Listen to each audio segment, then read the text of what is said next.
the ECS-SRIA, that's the Strategic Research Innovation Agenda for Electronic Components and Systems for Europe.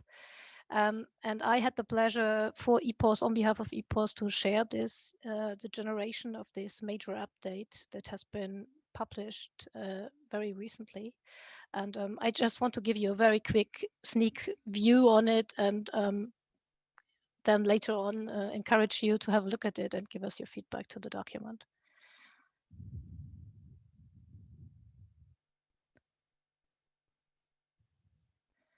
So a very brief look on the history of this document. So first of all, it is a common document of the three industry associations, ENEAS, Artemis, and EPoSS. So it's covering the whole value chain for electronic components and systems, from the microelectronics up to cyber-physical systems and systems of systems.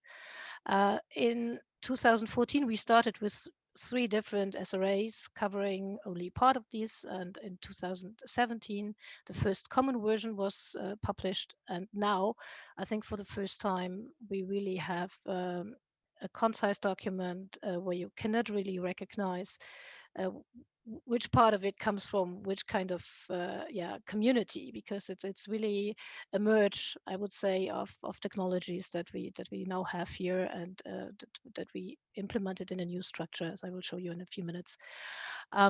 So it is a funding agnostic document that we created here, and it's looking ahead 10 to 15 years, and it serves as a basis for funding instruments. So the former versions were giving the input to the Excel joint undertaking, and of course the plan is that this version that is currently being published will lay the ground for a new joint undertaking called Key Digital Technologies, and should last until 2030.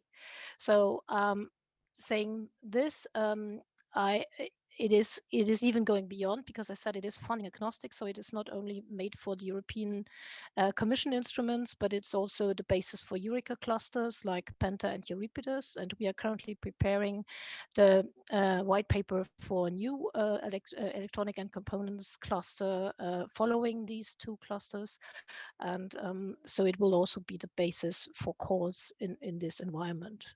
So especially with people from the UK, not after Brexit being really involved in the European calls, Eureka would really be a good opportunity as well for common European projects, because it's the UK supporting this. So having now a look at it, so first of all, it has been published on November 17th.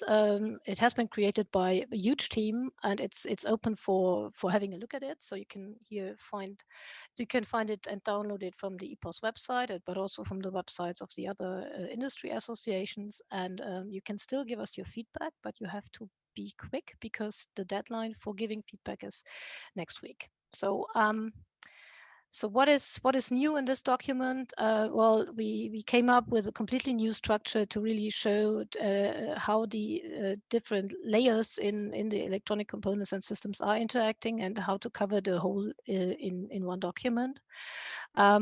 We have analyzed a lot of major challenges that we identified bottom up in the different chapters, and we came up with 4 main objectives for Europe and for our ECS community.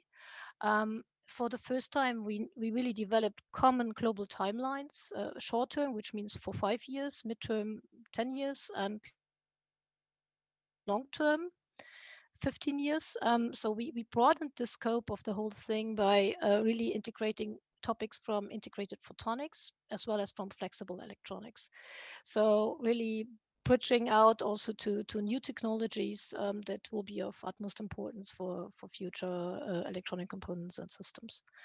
And we created a common glossary, which is really nice to get a look on for definition of the different topics we are covering, because we identified, working in this really huge team coming from different communities, that talking about a component does not mean that people have the same part of a system in mind. So we took quite some time to really find a common speech, and we last but not least created then an executive summary for decision makers.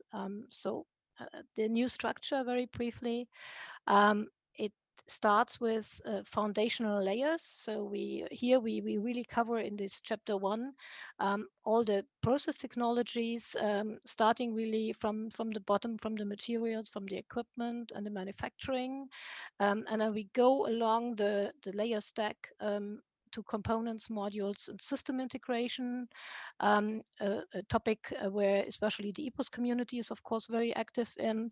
And then we have a subchapter on embedded software and beyond. And last but not least, and I think this is really going one layer above from what we did up to now in our SRIA, we have a subchapter on systems of systems. So but I think what is the real new thing is that we identified that there are really cross-sectional technologies that go through all the layer stack that are of really high importance for future developments. And the first subchapter here is artificial intelligence, edge computing, and advanced control, because this is what we are talking about today.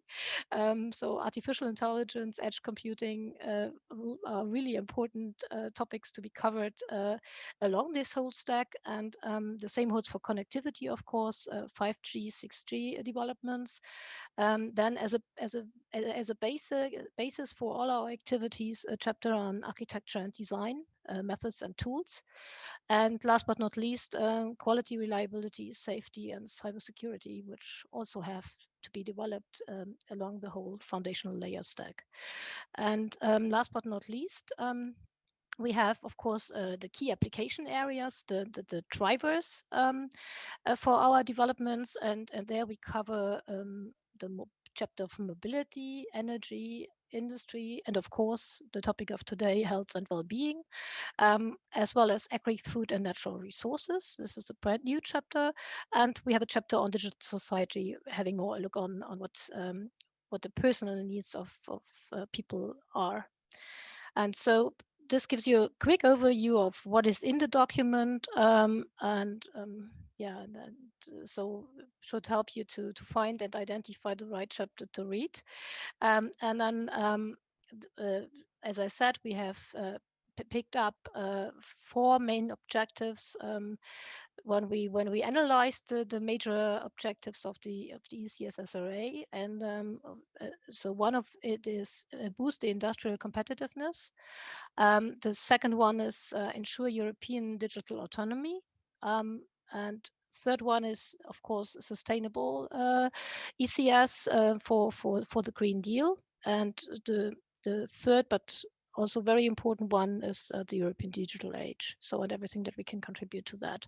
So we aligned everything along these main objectives, and we came up with these very common timeline here. So this is already a condensed one. So looking into the details of that would take more time than I have today.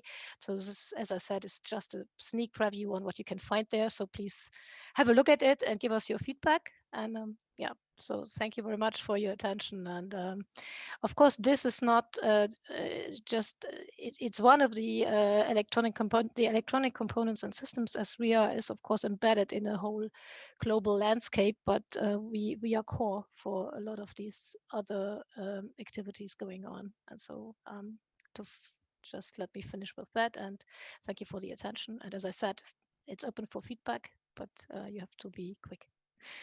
Thank you very much.